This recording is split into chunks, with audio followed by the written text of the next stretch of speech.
A couple of months ago, I made a video about my first time flying on Vatsim, an online community of people who act as both controllers and pilots as they fly through and manage airspace as if they were doing the real job. That video did really well, and as such, I got a lot of comments. Now, I don't plan on taking many comment suggestions to be honest, but one of these comments did stand out to me. Great video, man. As an aviation enthusiast and flight simmer, I'm amazed at how you managed to learn all of these things. I would love to watch more of this, so I have a challenge for you. Buy the PMDG 777, learn how to fly it, and fly a long-haul flight from the busiest airports, London and Dubai. I bought the PMDG 777 on its release date, like the mindless consumer I am, and then let it sit in my virtual hangar for literal months. I only ever flew it twice. One of them resulted in a botched landing. So you can see where this is going. Today, I'm going to properly fly the Boeing 777 all the way from London Heathrow to Dubai. A 7-hour journey.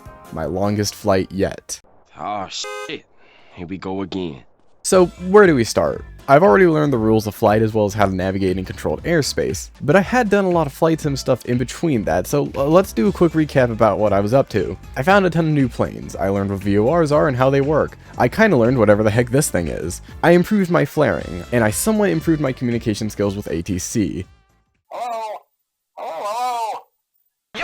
So I've definitely improved.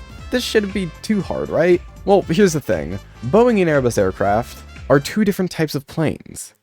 And in case you're wondering, yes, I was dropped on my head as a kid. The specific planes I had been flying were all Airbus or Boeing so old that they are actually in museums at this point. I've only ever touched a modern Boeing once, and even then I barely knew what I was doing. So in order to learn the 777, I looked up a video on how to fly it. My plan was to, instead of just flying and passively completing the flights from memory, I was going to write down an entire checklist for the plane that would help me in almost any situation. It would help me really understand the plane more. The video I found was a video from someone who actually knows how to fly the plane in real life, so I knew I was in good hands. But one realization quickly came to me. These planes are more similar than I thought. Now, hear me out. Both have APUs, MCDUs, flaps, etc. They're just in different places and have different requirements. Realizing this actually made learning it less scary, because I relatively know what I have to do, I just have to learn how to apply it to a new plane. So with that, I started writing and watching. And in typical fashion, I ended up getting bored and just kind of started absorbing the info instead, leaving me with a checklist that ends after takeoff. So let's take a flight around to give an idea of how this plane works. The 777 needs to be manually set up in the cold and dark stage. Long-haul planes like this one are typically left partially on, as given their size, they take a long time to even start powering on, and it's easier for flight crews to come on board with the aircraft already somewhat powered. You power the aircraft on, and then you can start coding the MCDU. Boeing MCDUs are formatted differently than Airbus ones, but they still have the important aspects like the initialization page, performance page, and flight plan. Once the startup is complete, you power on the hydraulics manually, something Airbus do on engine start, push back, and then start the engines. After that's all set up, you have to press these two switches, LNAV and VNAV. These allow the autopilot to follow not only the route, but the altitude restrictions imposed on them. You also lower the flaps, which, instead of having 4 settings to choose, has multiple numbers that show you what degree of flaps is going to come out. You also trim the aircraft, which, while having different switches to do so, are relatively the same for what I can tell. Taxi and lineup is pretty much the same among the A320 and 777, but it's mostly the same for any aircraft. Then there's takeoff. One of the most notable differences in these planes is the thrust levers. Airbus planes have specific detents that you use for different phases. For takeoff, it's either the MCT setting or toga setting, and then the climb detent is used once you've passed 1,000 feet. In Boeing planes, you can either manually push the thrust levers to the calculated takeoff thrust, or push the toga buttons located on the throttle quadrant. If you press toga, the auto throttle will activate, allowing the plane to manage the thrust from the get-go. If you manually do it, you can just press the speed knob and it'll have the same effect. Climb out and cruise are virtually the same, but descent and approach have a few differences I noticed. For one, if you have a lower altitude selected by the time you pass the top of descent, the 777 can automatically descend. It does a pretty good job at following the path, but the speed feels really slippery from what I can tell. The plane has a tendency to pitch down, gain speed, and I have to use the spoilers to slow down or else it'll pitch up to reduce the speed, and it's a whole thing. Other than that though, everything happens similarly. I really thought this would be a whole process, but no, it really wasn't all that difficult. I'd like to preface, they are very different aircraft from one another, but for my purposes, I don't need to worry about every single minute detail. I just need to know enough to properly manage my aircraft in the busiest airspace in the world. Ah yes, air traffic control. I'm honestly more concerned about this than flying my plane. You see, I'm not very good at listening to people when many things are going on for reasons only imaginable. If I get too much info, my brain shuts down, and that makes readbacks really difficult. Now, I've done this before. My main concern is that I can't understand accents that sound like they're being transmitted through a potato. I get it, it's supposed to be realistic, but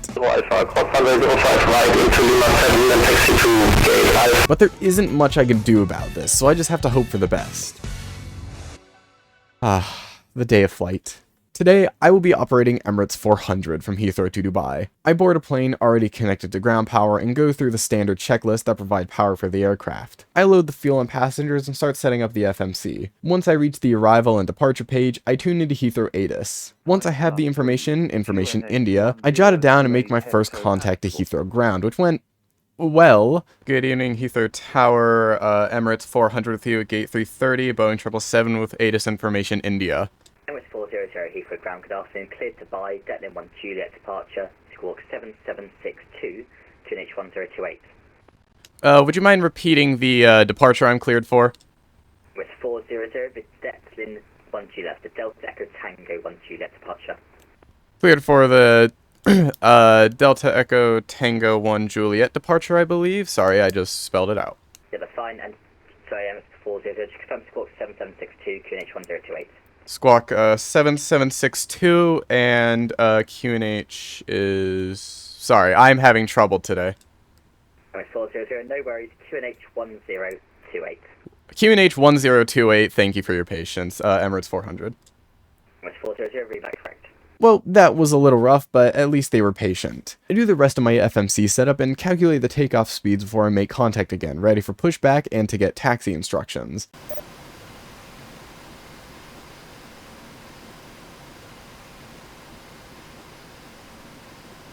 However, randomly during the taxi, a complication occurred. VPilot, the thing that connects me to Vatsim, broke. Like, it would just not register me pressing my push to talk button. I remedied this by just using the text chat. Sorry for the sudden change, controller guy. I eventually got handed off to a new frequency, not really discussed in my last plane video. Unicom. Unicom is a frequency that pilots will get handed off to when there is no further available frequency. It allows pilots to communicate with each other so everyone knows where one another are. In real life, I would have been handed off something called CTAF because I'm in an airport, but that's something completely different. Still having issue with my VPilot, I announced my intention to take off and lined up on the runway. Alpha 1 for runway 25. Into.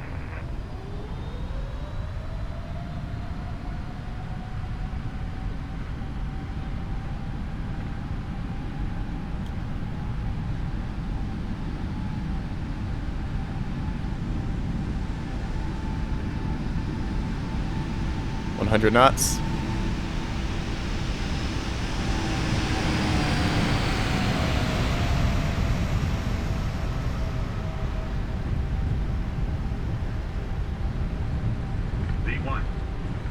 Rotate.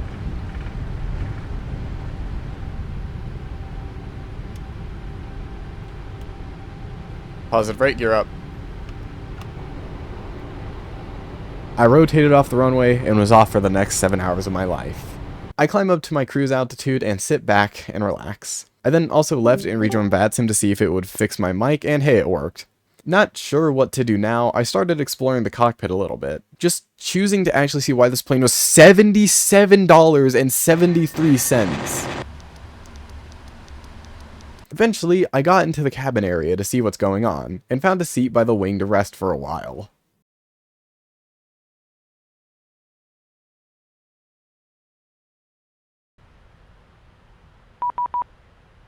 Good evening, Center, Emirates 400 here with you at 35,000 feet.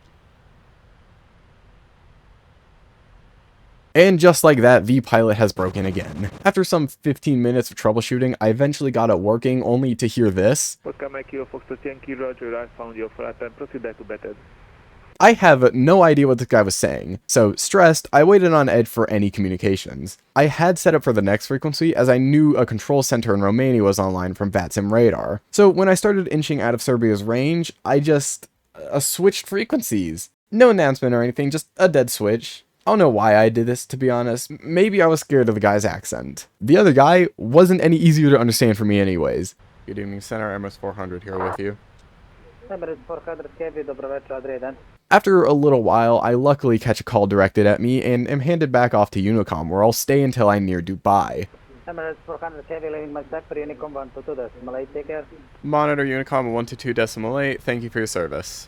The worst had happened and I lived. From then on, it was just the next couple of hours of me, my thoughts, and YouTube videos.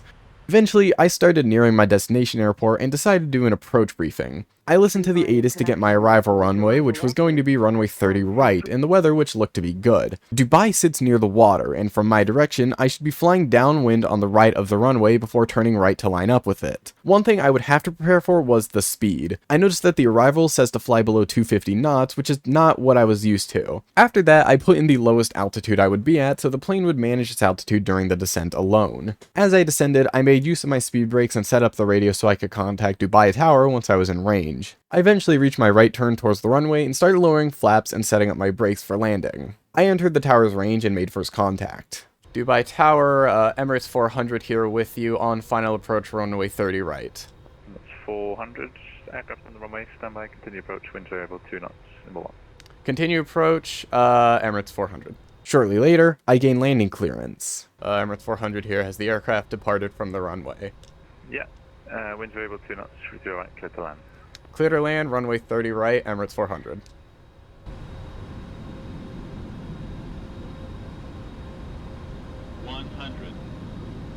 Alright.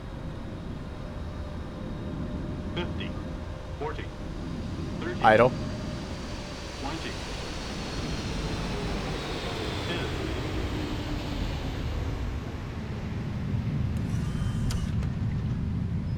Two in reverse. Speed brakes normal.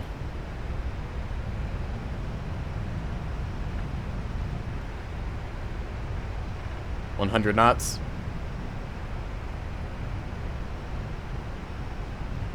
$80 knots, manual braking. 60 knots, stow reversers. Once on the ground, I taxied to a stand and followed this electric checklist on the 777 to shut down the plane. I thanked the tower controller for his service and logged off of Vatsim. Emirates 400 here, just want to say thank you for his service, Dubai Tower. Now, Bravo, bye-bye. 7+ hours straight in the 777. I had done it. So, how did I do? I noticed that while there were a lot of planes departing from Heathrow, they weren't really an issue, and at Dubai, there was literally one plane behind me. This is probably because it was the middle of the night in Dubai during the flight. But that's really all I have to say. I hope you enjoyed this video. If you thought of any ways I could improve my video in the future, I would be glad to hear it. But anyways, live well, and goodbye.